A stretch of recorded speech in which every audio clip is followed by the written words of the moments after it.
Les médias font partie de notre quotidien. Difficile d'en échapper. Que ce soit à travers la presse, la télévision, la radio, l'affichage ou Internet. Nous sommes inondés d'informations en continu. Le rôle principal des médias est censé être celui de la transmission d'informations. Une grosse responsabilité que l'on qualifie même comme étant le quatrième pouvoir, après le pouvoir législatif, exécutif et judiciaire.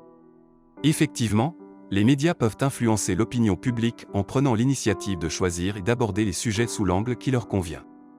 En France, il existe des sociétés de médias privés et des médias de service public.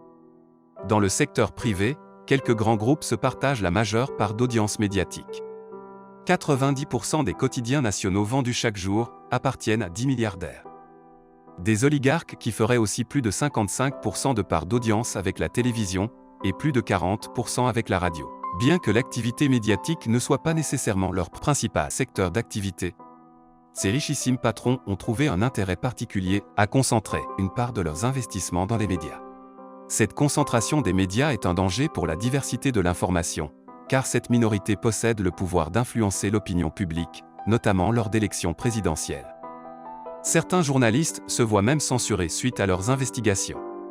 Rappelons que la liberté de la presse est l'un des principes fondamentaux des systèmes démocratiques qui reposent sur la liberté d'opinion et la liberté d'expression. Les médias de service public connaissent un succès moindre. Et cela, pour plusieurs raisons.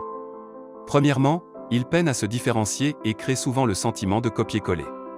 Les faits divers sont plus que largement abordés comparés aux investigations. Il y a aussi un problème de transparence vis-à-vis des sujets et de l'angle dans lequel ils sont traités. Ce qui réduit la confiance qu'apportent les Français envers les médias publics. Heureusement qu'il existe des médias alternatifs, sur les réseaux sociaux par exemple. En effet, les médias indépendants gagnent en popularité.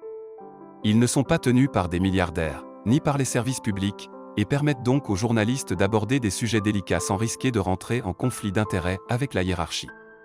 Pour se faire la meilleure opinion, il faut absolument diversifier ses sources d'information et vérifier leur crédibilité.